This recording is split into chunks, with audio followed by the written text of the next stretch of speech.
Modern warfare में अब first casualty सैनिक की नहीं होती बल्कि कम्युनिकेशन की होती है।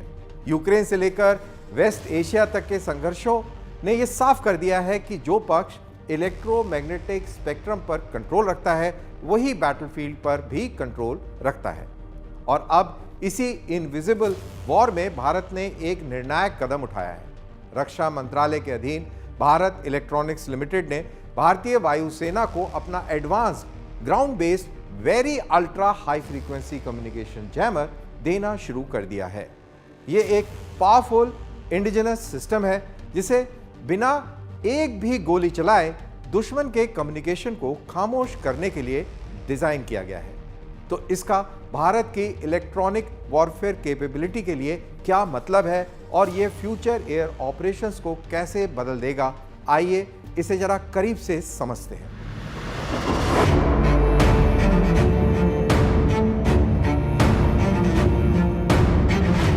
जंग से पहले जंग, भारत चुपचाप मॉडर्न वॉरफेयर के सबसे निर्णायक और सबसे कम दिखने वाले क्षेत्र को मजबूत कर रहा है, electronic warfare.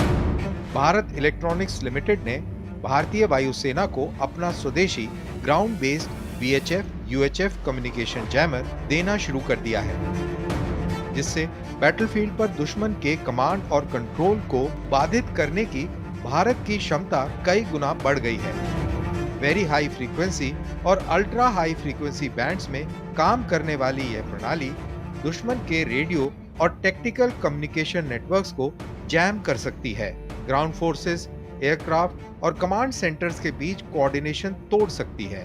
High intensity operations के दौरान सिचुएशनल अवेयरनेस को कमजोर भी कर सकती है, बिना हमला किए दुश्मन को पैरालाइज बनाना। आज के नेटवर्क सेंट्रिक युद्धों में कम्युनिकेशन लिंक्स काट देना काइनेटिक स्ट्राइक से भी तेजी से दुश्मन को पुंग बना सकता है। ये क्षमता तब और महत्वपूर्ण हो जाती है जब भारत के दो मुख्य एडवर्सरीज की इलेक्ट्रॉनिक वॉरफेयर ताकत को देखा जाए। चाइना की people's liberation army electronic warfare को अपनी इंफॉर्मेशनाइज्ड और इंटेलिजेंटाइज्ड वॉरफेयर डॉक्ट्रिन का मुख्य स्तंभ मानती है। PLA के पास एडवांस्ड इलेक्ट्रॉनिक वॉरफेयर ब्रिगेड्स हैं जो wide area communication jamming, radar disruption, integrated cyber और इलेक्ट्रॉनिक अटैक्स करने में सक्षम है। ये सिस्टम कॉन्फ्लिक्ट की शुरुआती मिनटों में एडवर्सरी को अंधा और कंफ्यूज करने के लिए बनाया गया है, खासकर कंटेस्टेड बॉर्डर्स और इंडो पैसिफिक रीजन में। वहीं पाकिस्तान ने भी अपनी इलेक्ट्रॉनिक वॉरफेयर क्षमताओं को लगातार अपग्रेड किया है।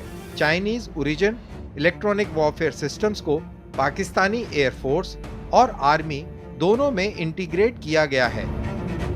इनका फोकस है battlefield communication jamming, air defence suppression और पाकिस्तान के नेटवर्क ऑपरेशंस को सपोर्ट करना। इलेक्ट्रोमैग्नेटिक डोमिनेंस एक फोर्स मल्टीप्लायर। संभावित टू फ्रंट सिनेरियो में इलेक्ट्रोमैग्नेटिक डोमिनेंस एक फोर्स मल्टीप्लायर बन जाता है, जहां भारत तेजी से निर्णय ले सकता है और एडवर्सरी से वही बढ़त छीन सकता है। GBVU कम्युनिकेशन जैमर्स के इंडक्शन से भारतीय वायुसेना को इलेक्ट्रोमैग्नेटिक स्पेक्ट्रम में कंटेस्ट और डोमिनेट करने की क्षमता मिलती है, जो इन मिशंस को सपोर्ट करता है। Offensive counter air operations, suppression of enemy air defences, army और नेवी के साथ जॉइंट ऑपरेशंस। रणनीतिक आत्मनिर्भरता की दिशा में भारत का प्रयास। उतनी ही अहम बात है कि यह प्रणाली सेंसिटिव इलेक्ट्रॉनिक वॉरफेयर टेक्नोलॉजीज में भारत की स्ट्रेटेजिक ऑटोनॉमी को मजबूत करती है, जहां सीक्रेसी और अडेप्टेबिलिटी सबसे ज्यादा मायने रखती है। आधुनिक युद्धों में लड़ाई अक्सर शोर से नहीं बल्कि फ्रीक्वेंसीज, सिग्नल और डेटा स्ट्रीम्स में शुरू होती है, और इस इंडक्शन के साथ भारत ये सुनिश्चित कर रहा है कि वह इस अदृश्य युद्ध को लड़ सके और जीत सके। इस तैनाती को खास बनाने वाली बात सिर्फ तकनीक नहीं बल्कि उसका सही समय है। पूर्वी यूरोप से लेकर इंडो पैसिफिक तक हाल के संघर्षों ने यह दिखाया है कि अब युद्ध बमों से नहीं बल्कि जैमिंग, स्पूफिंग और इलेक्ट्रॉनिक बाधा के जरिए लड़े जा रहे हैं। स्वदेशी कम्युनिकेशन जैमर्स को शामिल करके भारतीय वायुसेना ऐसे ही भविष्य के युद्ध क्षेत्र के लिए खुद को तैयार कर रही है, जहां स्पेक्ट्रम वॉर में जीत पारंपरिक लड़ाई शुरू होने से पहले ही नतीजा तय कर सकती है।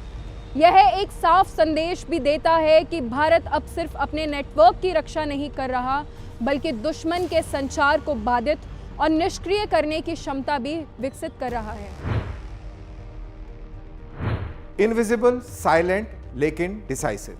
जैसे जैसे युद्ध का स्वरूप फायर पावर से इंफॉर्मेशन डोमिनेंस की ओर बढ़ रहा है, ऐसे सिस्टम्स ये सुनिश्चित करते हैं कि भारत सिर्फ बराबरी नहीं कर रहा बल्कि आगे बना हुआ है, क्योंकि आने वाले कल के युद्धों में ये मायने नहीं रखेगा कि किसका हथियार पहले चला। असली फैसला इस बात से होगा कि किसका कम्युनिकेशन आखिर तक बचा रहा।